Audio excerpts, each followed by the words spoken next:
दोस्तों आज है 7 जुलाई 2025 और आज के द हिंदू न्यूज़पेपर का हम एनालिसिस करेंगे। पहला जो टॉपिक डिस्कस करेंगे वो शिव गंगा की एक घटना है। शिव गंगा जगह का नाम है जहां पर अजीत कुमार की कस्टोडियल टॉर्चर में डेथ हो जाती है। मतलब पुलिस जेल में उसको डालती है और टॉर्चर करती है, उसकी पिटाई करी जाती है, इतने ज़्यादा जख्म हो जाते हैं कि वो बेचारा बच नहीं पाता।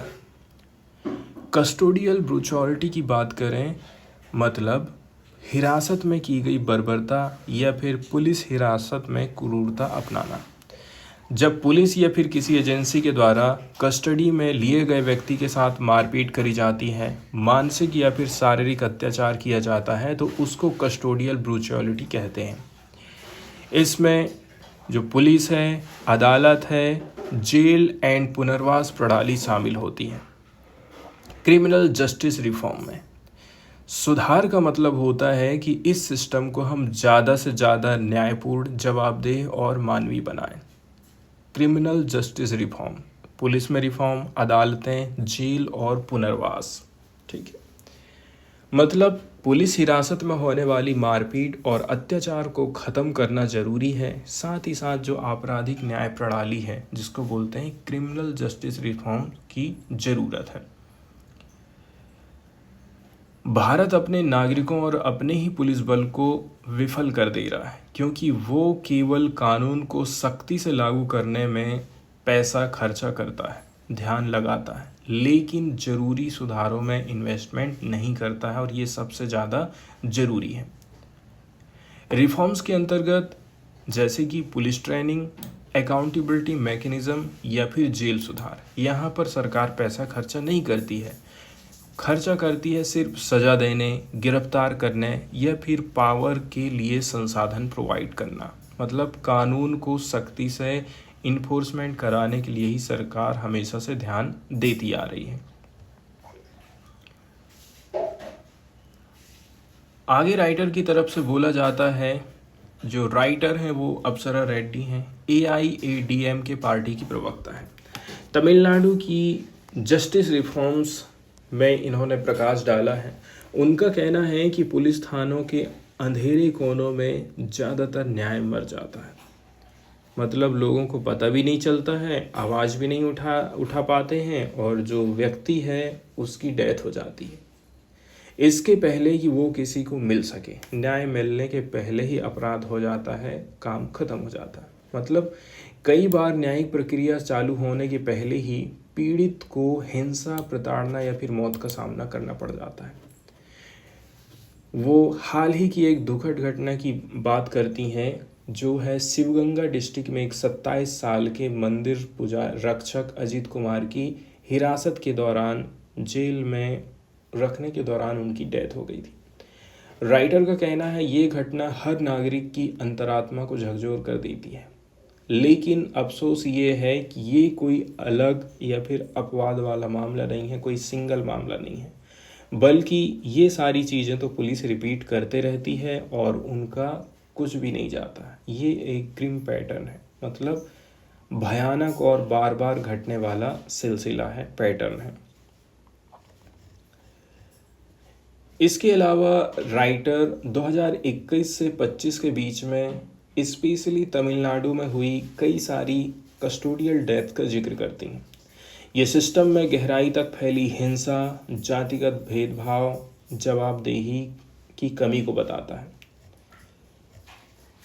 यहाँ पर बहुत सारे कहना चाहिए एग्जाम्पल दिए गए हैं, जैसे कि 2022 में विघ्नेश की डेथ हुई थी। 25 वर्षीय युवक को चेन्नई में हिरासत में लिया गया और कुछ ही घंटों में उसकी डेथ हो गई। पोस्टमार्टम में पता चला कि उसके शरीर पर कई जगह चोट के निशान थे। तो इस चीज़ को समझना ज़रूरी है। 2024 में राजा की डेथ होती है। दलित रसोइया है जिसे विल्लुपुरम में एक मामूली चोरी के आरोप में पकड़ा गया, हिरासत में उसकी डेथ हो गई। उसकी पत्नी और 3 बच्चे आज भी मुआवजे के लिए हाथ फैला करके दर दर भटक रहे हैं। फिर ऑटो चालक 2023 में तिरुचि में एक 30 साल के ऑटो ड्राइवर की संदिग्ध परिस्थितियों में चोटों के कारण डेथ हो गई। ये घटना भी पुलिस की भूमिका पर सवाल उठाती है। इसके अलावा 2025 का तो लेटेस्ट मामला है अजीत का। पोस्टमार्टम में 44 चोट के निशान थे, सिगरेट से जलाए गए घाव हैं, जबरन नशीले पदार्थ दिए जाने की इसमें पुष्टि हुई थी। मरने से पहले उसने अपनी माँ को कहा था कि मैंने चोरी नहीं की थी। मतलब ये पूरे बयान न्यायतंत्र की संवेदनशीलता खत्म हो चुकी है। न्यायतंत्र हमारा फेल हो चुका है, इस चीज़ को बताता है।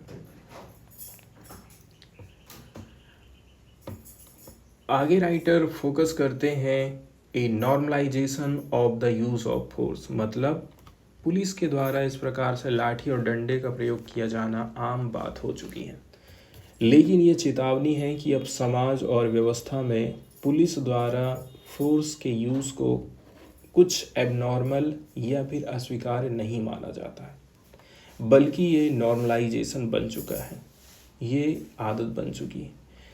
ये घटनाएं कोई एबिरेशन नहीं है, मतलब अपवाद नहीं है, बल्कि एक ऐसी प्रणाली का रिजल्ट है जिसने फेयरनेस के बजाय फोर्स को प्राथमिकता दिया है। फेयरनेस मतलब होता है निष्पक्षता या फिर न्याय। मोरल हॉरर से अलग एक और गंभीर समस्या क्या है? हम सिर्फ कानून लागू करने में पैसा खर्च कर रहे हैं, रिफॉर्म्स में खर्चा नहीं कर रहे हैं। इससे हम नागरिकों और पुलिस दोनों को फेल कर देते हैं। हर साल आप देखेंगे तमिलनाडु सरकार पुलिस व्यवस्था पोलिसिंग पर हजारों करोड़ रुपए खर्च कर रही है, लेकिन क्वेश्चन ये उठता है कि इसमें से कितना हिस्सा पुलिसकर्मियों की welfare, training and psychological care में जा रहा है। यहाँ पर भी खर्चा करने की ज़रूरत है, किसमें? वेलफेयर, ट्रेनिंग और साइकोलॉजिकल केयर। ज़्यादातर सरकार जो पैसा खर्च कर रही है वो vehicle, surveillance system, crowd control gear, hardware पर खर्चा कर रही है, जबकि ह्यूमन एलिमेंट की तरह पैसा बिल्कुल कम खर्चा कर जाता है। मतलब हम पुलिस कर्मियों को लाठी एंड लॉ बुक्स तो दे देते हैं, कानूनी किताब तो दे देते हैं, लेकिन स्ट्रेस, ट्रॉमा, मोरल एम्बिग्विटी, नैतिक उलझनों से निपटने के लिए इमोशनल टूल्स नहीं दे पाते हैं। पुलिस को खाली ये मत सोचो कि ये खाली कंट्रोल के ही काम की है, बल्कि अंतरात्मा और नैतिक जिम्मेदारी पर आधारित इनकी ड्यूटी होनी चाहिए। आगे राइटर का कहना है कि कुछ रिफॉर्म्स लाए जा सकते हैं। पुलिस बजट का सेंसिबल रीएलोकेशन बहुत ज़्यादा ज़रूरी है। सरकार ज़्यादातर पैसा फोर्स के यूज़, टूल्स एंड सर्विलांस की चीज़ों को ख़रीदने में खर्चा करती है, जबकि माइंड को कैसे करके आप चेंज करेंगे, पुलिस के ट्रेनिंग कैसे करके आप प्रोवाइड करेंगे, इसमें पैसा बहुत कम खर्चा किया जा रहा है। यदि मौजूदा जो पुलिस बजट है उसका मात्र 5% ही आप मेंटल हेल्थ यूनिट्स में, क्वार्टरली काउंसलिंग में, रिफ्रेशर सेंसिटाइजेशन कोर्सेस में लगाओगे, तो पुलिसकर्मियों, जेल के कैदी और जनता तीनों के लिए जो नतीजे हैं एक्सपोनेंशियली बेटर आउटकम हमको मिलने वाला, सकारात्मक नतीजे मिलेंगे। हम कानून के भय को मजबूत करने में पैसा लगाते हैं, पुलिस से लोग डरें इसलिए पैसा खर्चा करते हैं, लेकिन तंत्र आपका डिसफंक्शन हो चुका है, सिस्टम आपका काम नहीं कर रहा है, इस पर ध्यान नहीं देते हैं। तो टाइम आ चुका है कि लॉ इन्फोर्समेंट में मेंटल वेलनेस लग्जरी नहीं, मतलब मेंटल वेलनेस को एक लग्जरी लाइफ स्टाइल नहीं बल्कि नेसेसिटी के रूप में हम शामिल करें। पुलिसकर्मी सुबह घरेलू हिंसा, दोपहर को गैंग हिंसा और रात में राजनीतिक शिकायतों से जूझते रहते हैं। Domestic abuse, gang violence and politically fraud complaint से जूझते रहते हैं। यदि उनको साइकोलॉजिकल सपोर्ट नहीं मिलता है तो ये तनाव धीरे धीरे ब्रूचुअलिटी में बदल जाता है, मतलब क्रूरता, और ये निकलता सीधे सीधे गरीब तबकों के ऊपर। पुलिस की लाठी मतलब बैटन जिसको इंग्लिश में बोला जाता है, सिर्फ सज़ा नहीं देती है, वो अक्सर अंदर जो जमा है इतने दिनों का गुस्सा, उसका एक प्रतीक होती है, एक्यूमुलेटेड ट्रॉमा का एक्सप्रेशन होती है। तो पुलिस को हमें ट्रेनिंग देना ज़रूरी है जो पाठ्यक्रम का उदारीकरण से पहले का है, प्री लिबरलाइजेशन एरा का है। ये आधुनिक भारत की ज़रूरत को पूरा नहीं कर पा रहा है। मतलब अभी तक जो चीज़ चली आ रही है ट्रेनिंग के लिए, जो चीज़ उनको सिखाई पढ़ाई जा रही है, वो अभी पर्याप्त नहीं है।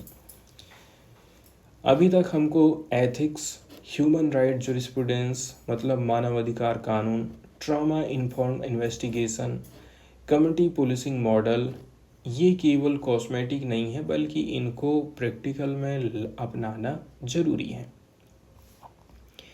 इसके बाद अकाउंटेबिलिटी एंड लीगल आर्किटेक्चर की बात करते हैं। हमारा जो लीगल जुरिडिक्शन सिस्टम है, इसमें लागू करने योग्य जवाबदेही होनी चाहिए। केवल कुछ कांस्टेबलों को सस्पेंड करने से काम नहीं चलने वाला है, उनके अंदर डर नहीं बैठेगा। Legislatively clarity and anti custodial violence law होने चाहिए। भारत को भी तमिलनाडु को भी लेजिस्लेटिव क्लैरिटी होनी चाहिए, कंप्रहेंसिव एंटी कस्टोडियल वायलेंस कानून हो, टाइम बाउंड इन्वेस्टिगेशन होना चाहिए, वीडियो डॉक्यूमेंटेशन हो एंड सिविल सोसाइटी ओवरसाइट जरूरी है। इसके लिए टेक्नोलॉजी का यूज़ किया जाता है सेफगार्ड के लिए, जैसे सीसीटीवी कैमरे हिरासत क्षेत्र में लगे हों, वो काम कर रहे हैं, टेम्पर प्रूफ होने चाहिए एंड रियल टाइम ऑडिट से जुड़े हों। लेकिन डिजिटल प्रणाली तभी काम करती है जब हम सच का सामना करने को तैयार हों। यदि जेल में कैमरे लगा भी दिए जाते हैं तो उसके साथ में दूर बाहर खेत रास्ते में टॉर्चर किया जा सकता है उसको, वहाँ पर तो कोई कैमरा नहीं रहेगा। तो कानून प्रवर्तन की एक नई दिशा की हमें ज़रूरत है, न्यू पैथ की ज़रूरत है लॉ इन्फोर्समेंट के लिए। पुलिस की वर्दी को केवल अधिकार और शक्ति तक ही लिमिटेड मत रखिए, बल्कि सर्विस, रेस्टोरेंट मतलब संयम, ह्यूमन रिस्पॉन्सिबिलिटी मतलब मानवीय जिम्मेदारी का भी प्रतीक बनाना पड़ेगा। अजीत कुमार की मौत और अन्य जो डेथ हो रही हैं वो बताती हैं कि power without empathy, violence by another name. मतलब आपके पास में पावर है लेकिन संवेदनशीलता नहीं है, तो कुल मिलाकर के आप वायलेंस ही करोगे, आपसे और कुछ नहीं हो सकता। इस साइकिल को तोड़ने के लिए सिर्फ हमें बजट मतलब खाली टूल्स प्रोवाइड करना, इंफ्रास्ट्रक्चर प्रोवाइड करना, इसी में इन्वेस्टमेंट करने से कोई फ़ायदा नहीं होने वाला है। Emotional, ethical and structural reforms लाना बहुत ज़्यादा ज़रूरी है।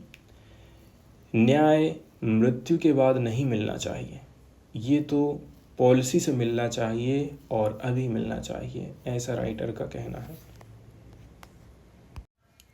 सेकंड वाला जो एडिटोरियल यहाँ पर हम डिस्कस करने वाले हैं दोस्तों, ये इजराइल और पैलेस्टाइन, इजराइल और गाजा के बीच में जो युद्ध चल रहा है और इससे जो भीषण ह्यूमन क्राइसिस आया है उसके ऊपर भारत की जो चुप्पी है उसके ऊपर ये आर्टिकल बेस्ड है।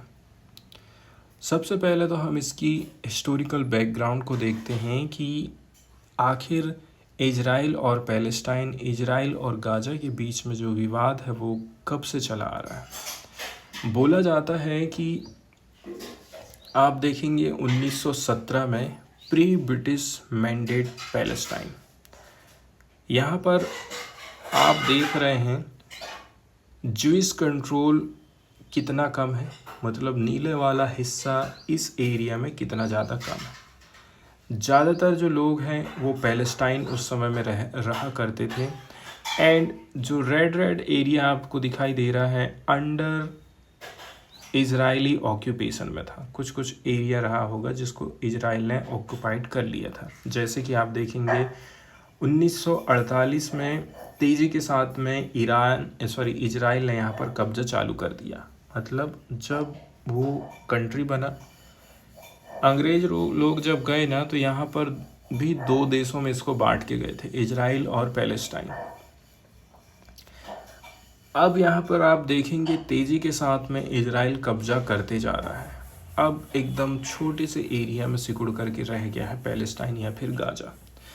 1948 में इजराइल की स्थापना के साथ ही संघर्ष तेज हो गया था। जब इजराइल बना तो हजारों पैलेस्टाइंस को ज़बरदस्ती अपने घरों से निकाला गया। इसको नकबा बोला जाता है, मतलब महाविनाश। इस घटना के बाद से बहुत सारे जो फिलिस्तीनी हैं अपने खुद के देश की डिमांड करने लग गए। अब यहाँ पर आपको गाजा स्ट्रिप दिखाई दे रही है, सफ़ेद सफ़ेद, ठीक है, सफ़ेद और हरी कलर की जो छोटी छोटी पट्टी है वो।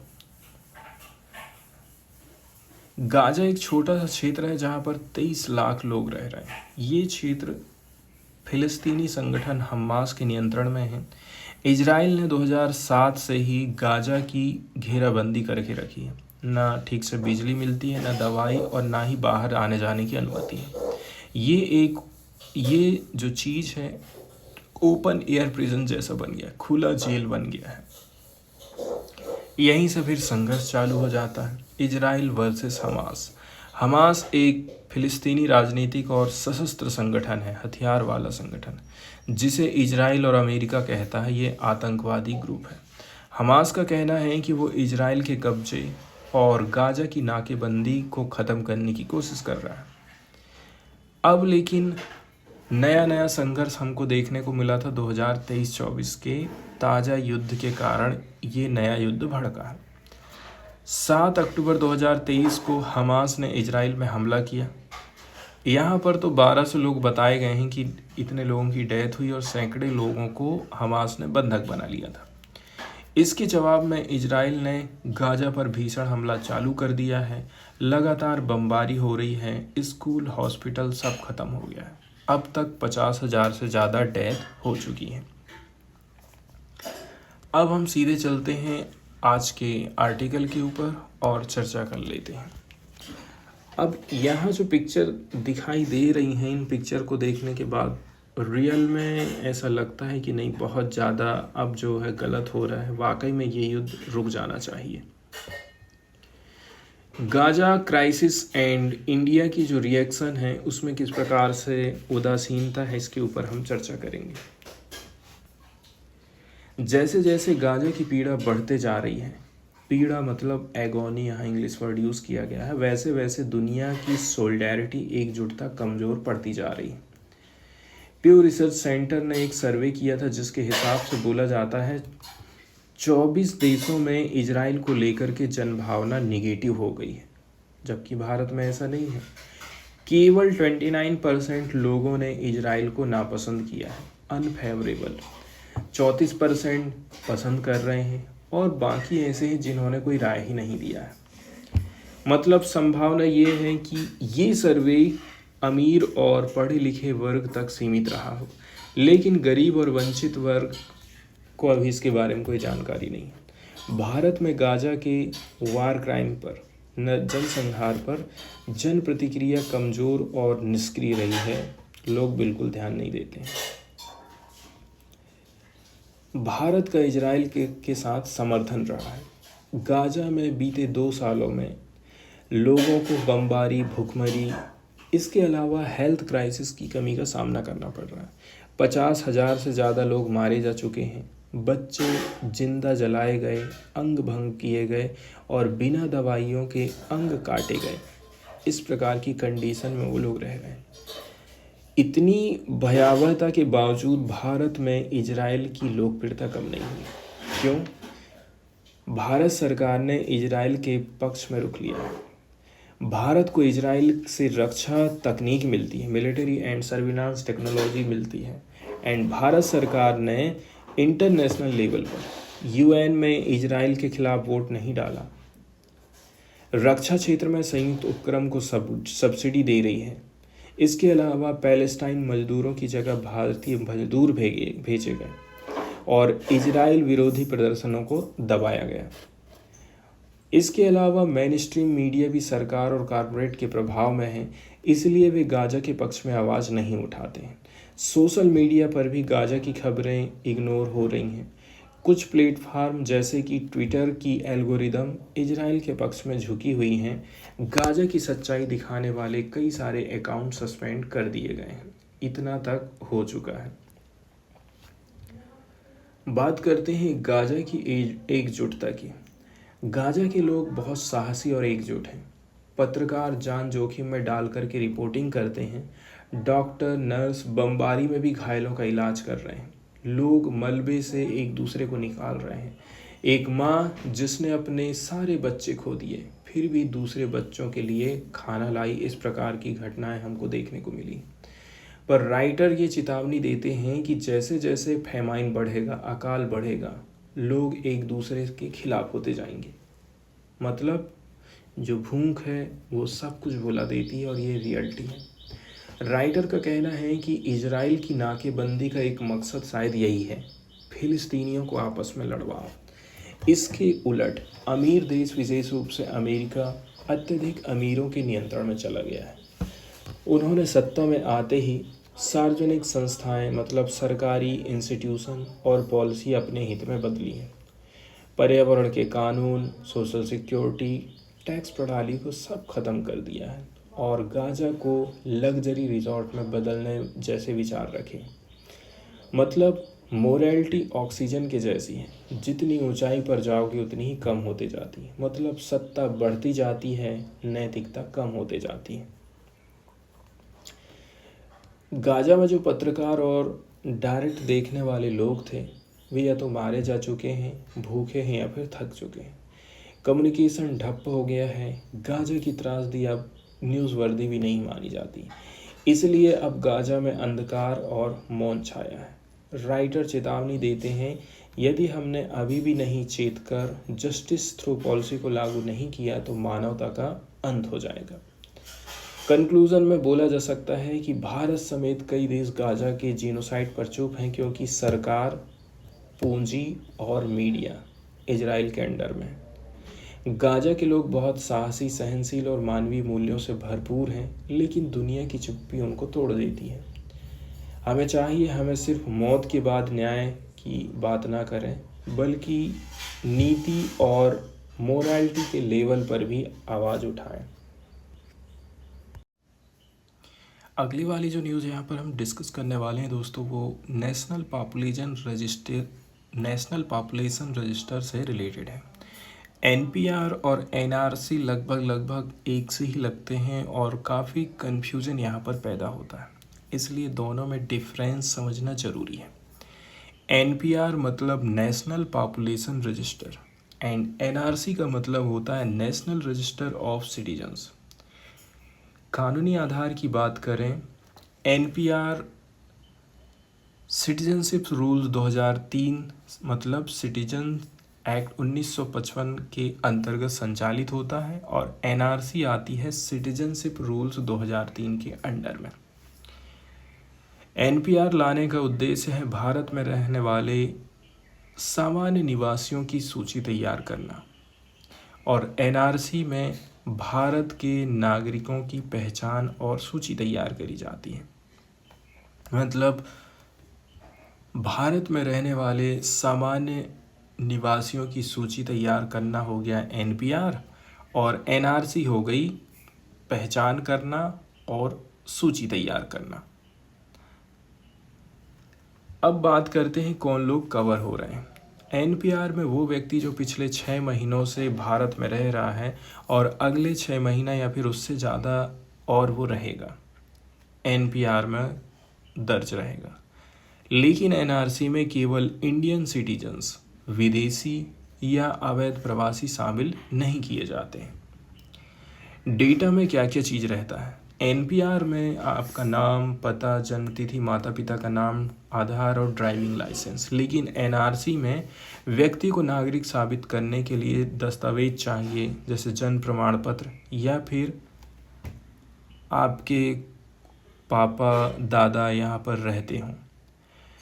डेटा संग्रह की बात करें तो एनपीआर जनगणना के पहले चरण में घर घर जा कर के किया जाता है, जबकि जो एनआरसी होती है, जब कभी सरकार अधिसूचना जारी करती है और दस्तावेज बेस्ड प्रोसेस के द्वारा एनआरसी अपनाई जाती है। एनपीआर पहली बार कब हुआ? 2010 में, फिर 2015 और 16 में इसको अपडेट किया गया। लेकिन एनआरसी असम में 1951 में और फिर 2015-16 में हुई थी। वहीं बात कर लें कानूनी प्रभाव की, तो एनपीआर जनसंख्या का डेटाबेस नागरिकता की पुष्टि नहीं करता है, ठीक है, ये खाली जनसंख्या का डेटाबेस बताता। लेकिन एनआरसी नागरिकता का निर्धारण करता है। नाम ना होने पर घोषित या फिर घुसपैठिया माना जा सकता है, ठीक है। जांच और वेरिफिकेशन की बात करते हैं तो बहुत ज़्यादा हार्ड वेरिफिकेशन के कागज़ नहीं मांगे जाते हैं, जबकि एनआरसी के अंतर्गत काफ़ी ज़्यादा हार्ड डॉक्यूमेंट्स माने जाते हैं। कुल मिलाकर के देखा जाए, सबसे पहले हम ये देखते हैं कि कितने लोग हैं हमारे देश में, उसका हमने एक रजिस्टर बनाया है, उसको बोलते हैं एनपीआर। उसमें से फिर यदि हम छांटने लग जाएं कि कौन इंडियंस हैं कौन विदेशी है, तो वो एनआरसी हो जाता है। मतलब पहला कदम एनपीआर होता है और सेकंड कदम होता है एनआरसी का। अब हाल फिलहाल में जो न्यूज़ आई है इसको डिस्कस करते हैं। सरकार ने अभी तक ये नहीं तय किया है कि जनगणना 2027 के दौरान एनपीआर को अपडेट करेगी या नहीं करेगी।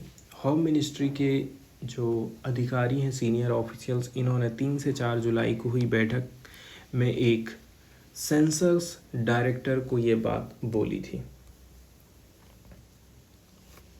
एनपीआर में क्या रहता है? ये भारत में रहने वाले प्रत्येक एज यूजुअल रेजिडेंट की जानकारी देता है कि भारत में 100 लोग हैं। एनपीआर को बाद में एनआरसी के आधार के रूप में इस्तेमाल किया जाता है, जैसे कि सिटीजनशिप रूल 2003 में बताया गया। अब एनपीआर का तो कोई जिक्र नहीं है ऐसा बोला जा रहा है।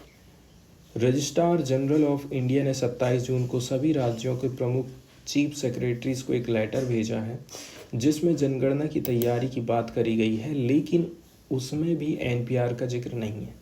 मतलब ये है कि एनपीआर को लेकर अभी भी अनिश्चितता बनी हुई है और इसे जानबूझकर चर्चा से बाहर रखा गया है। बात करते हैं एनपीआर की जो पुरानी प्रक्रिया थी वो किस टाइप की थी। एनपीआर की शुरुआत 2010 में हुई थी, जब 2011 की जनगणना का पहला चरण और हाउसिंग शेड्यूल चल रहा था। बाद में एनपीआर को 15-16 में अपडेट किया जाता है, ठीक है। एनपीआर और सेंसस में थोड़ा सा डिफरेंस भी है। जनगणना के डेटा को एग्रीगेट रूप में साझा किया जाता है, ठीक है, जबकि एनपीआर के व्यक्तिगत और परिवार आधारित डेटा को केंद्र और राज्य सरकारें साझा करती हैं। मतलब जनगणना मतलब क्या है? जनगणना के डेटा को सारांश रूप में साझा किया जा रहा है, जबकि एनपीआर की व्यक्तिगत और पारिवारिक आधारित डेटा को केंद्र और राज्य सरकारें आपस में साझा कर सकती हैं।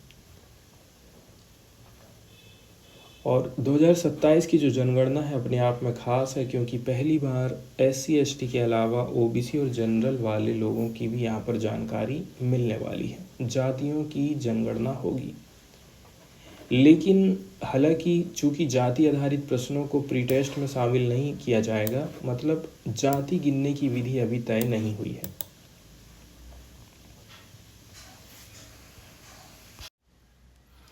अगली वाली जो न्यूज़ यहाँ पर हम डिस्कस करने वाले हैं वो medium altitude long endurance male drone की खरीद से रिलेटेड है। 87 ड्रोन्स खरीदने के लिए सरकार ने प्लानिंग करी है। इसका उद्देश्य है भारत की सीमा में जो आतंकवाद हो रहा है उसको रोका जा सके, ठीक है, आवाजाही को रोका जा सके।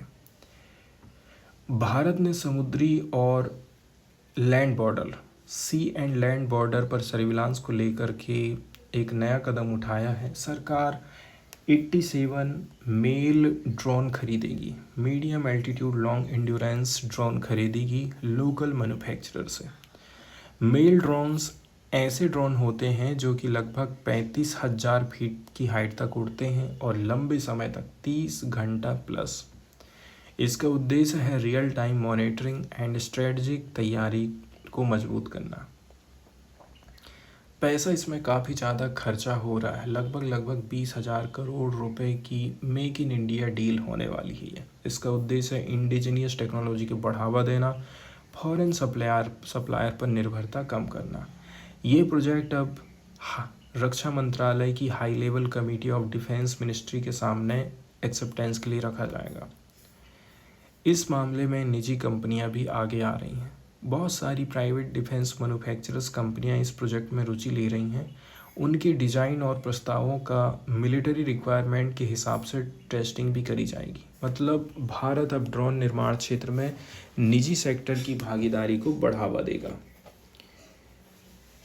मेल ड्रोन में कुछ कैपेसिटी देखने को मिलेगी, जैसे कि रियल टाइम इंटेलिजेंस, सर्विलांस, रिकॉन्सिनेंस, सभी प्रकार के एरिया में इसको हम यूज़ कर सकते हैं।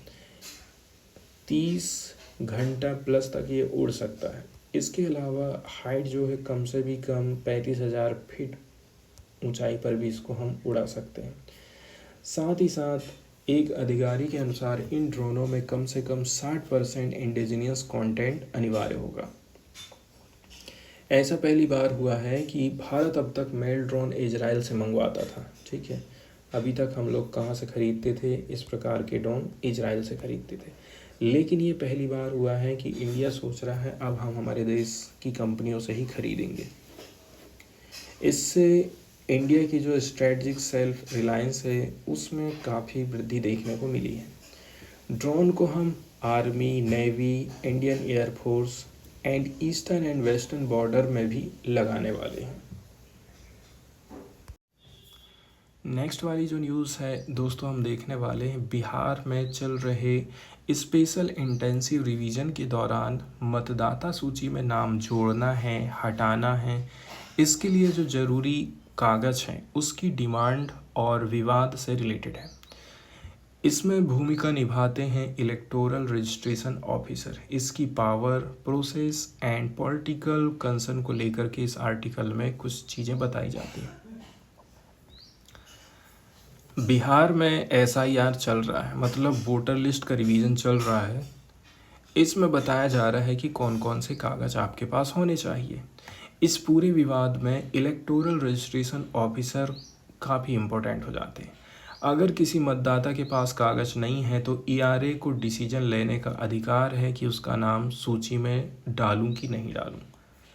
खर्चा पानी लेकर के हो सकता है वो डाल दे, या फिर बोले कि नहीं दे रहे हो तो नहीं डालेंगे। यदि दस्तावेज नहीं है तो क्या होगा? इलेक्शन कमीशन की मार्च 2023 की मैनुअल के हिसाब से यदि किसी के पास कागज नहीं है तो ओथ और एफर्मेशन, माता पिता की शपथ, विलेज हेड का सर्टिफिकेशन या फिर बूथ लेवल ऑफिसर की फिजिकल वेरिफिकेशन को उम्र और निवास के रूप में एक्सेप्ट किया जा सकता है। मतलब बिना दस्तावेज के भी स्थानीय जांच और प्रमाणों के आधार पर नाम जोड़ा जा सकता है, लेकिन प्रोसेस काफ़ी कठिन रखी गई है। बात करते हैं ये जो ऑफिसर होते हैं वो कौन होते हैं? ERO को अपॉइंट किया जाता है under section 13B of the representation of people's act 1950। आमतौर पर ये राजस्व या फिर सिविल सेवा के अधिकारी होते हैं, जैसे कि sub divisional officer SDO। Bihar में ज़्यादातर बिहार एडमिनिस्ट्रेटिव सर्विस के अधिकारी हैं, जिनका पद सीनियर डिप्टी कलेक्टर या फिर उससे ऊपर होता है। वर्तमान में ये अधिकारी फार्म इकट्ठा करने, कागज़ अपलोड करने का काम कर रहे हैं। बात करते हैं कागज़ों की चुनौतियां और पंचायत की भूमिका। अभी तक जो कागज़ लोगों के द्वारा लगाए जा रहे हैं ना, वे ज़्यादातर स्कूल लीविंग सर्टिफिकेट हैं। जिनके पास कागज़ नहीं है उनको बोला गया है कि वे डोमिसाइल सर्टिफिकेट बनवाएं, स्थानीय निवास। लेकिन डोमिसाइल सर्टिफिकेट में ना उम्र का प्रमाण है, न जन्म स्थान का, जो SIR के लिए ज़रूरी है। इसलिए BLO और सरपंच की पुष्टि पर भी यहाँ पर निर्भर रहना पड़ेगा। चुनाव आयोग ने सारी चीज़ें जो है ERO के ऊपर डाल दी हैं कि वही डिसाइड करेगा, मतलब अपनी गलती यहाँ पर वो एक्सेप्ट नहीं करेगा। यदि कागज़ नहीं है तो माता पिता या फिर मुखिया के द्वारा दिया गया सर्टिफिकेशन एक्सेप्ट हो जाएगा। अगर ये भी नहीं है तो ERO स्वयं मौके पर जाएगा, जांच करेंगे और निर्णय लेंगे कि व्यक्ति की उम्र 18 साल या फिर उससे ज़्यादा है कि नहीं है। विपक्षी पार्टी का कहना है चूंकि ईआरओ राज्य सरकार के अधिकारी हैं, इसलिए इनको बीजेपी प्रभावित कर सकती है या फिर राज्य सरकार प्रभावित करती है। यदि ईआरओ को नाम जोड़ने का अधिकार है तो नाम हटाने का भी अधिकार होगा, जो कि मनमानी और पक्षपात हो जाएगा। आरजेडी सांसद मनोज झा ने चेतावनी दी है कि ये ड्यू प्रोसेस को व्यक्तिगत रुझानों पर केंद्रित कर सकता है।